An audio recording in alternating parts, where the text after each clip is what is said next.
Hey guys, how's it going? SAUCETEC here, and so this is going to be my first video on the channel. Now this is a pretty interesting one here.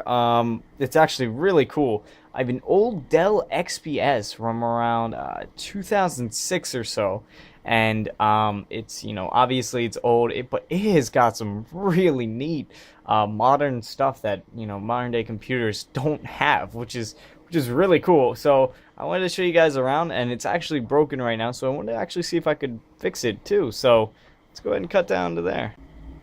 So coming to the front of the computer, it's actually really cool because it has normal front ventilation, but the fan isn't actually up against the actual vent here. It's actually a little bit further back in the back to give it more airflow, I guess. But and then you also have the CPU one that is directed straight towards the CPU, which is kind of crazy. Now mine, there is some dust. I have dusted it out, but that is like clingy dust at the bottom I'll have to get. But this is a really cool feature as well too.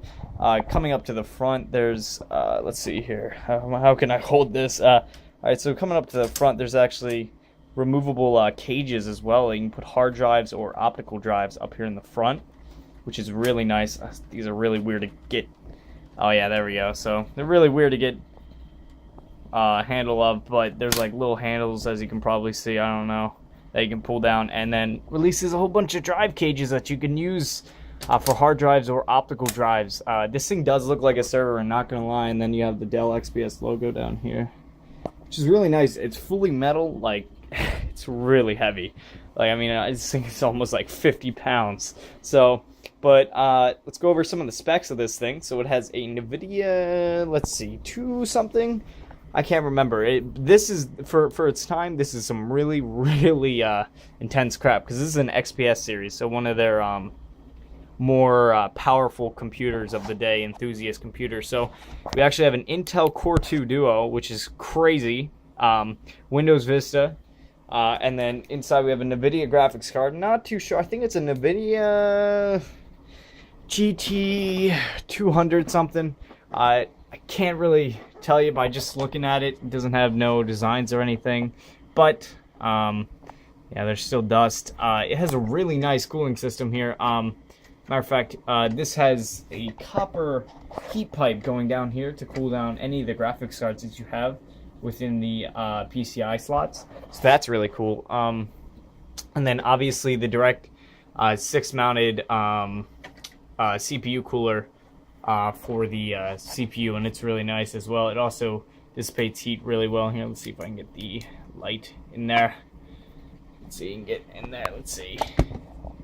Oh god, yeah, it's still dusty in there, but you know, I'm still working on this thing. So it's also got a whole bunch of hard drive cages, 1 optical drive, obviously more expansion slots for more optical drives if you choose so.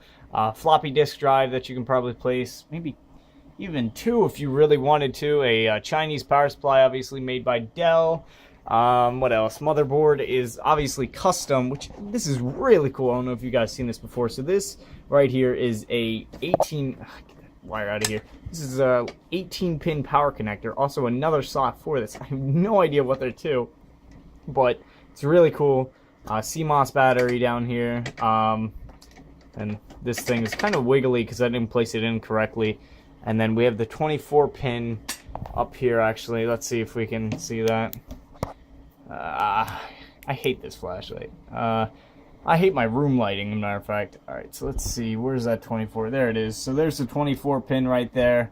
Obviously, it's not custom made, so when it goes to actual cable management, it's not too shabby, but it's actually pretty bad. So, you know, we have the nice expansion slots, this nice little Dell. I don't know if you guys seen this. It's a nice little holder for the graphics cards. If you have any bigger ones that come in, it'll nicely hook onto there. So I want to see if I can get this thing running, but first I just wanted to make a video on what it's about and how cool this thing is. So I'll be uploading a video soon, see if I can get this baby fixed. By the way, the problem with it is that when I turn it on right here, and I've checked this too, no soldering will need to be done here or anything, but when you press this, it immediately turns off. So I think it's a power supply issue, so I'm going to replace the power supply and do all that good stuff. So see you guys in the later video. Goodbye.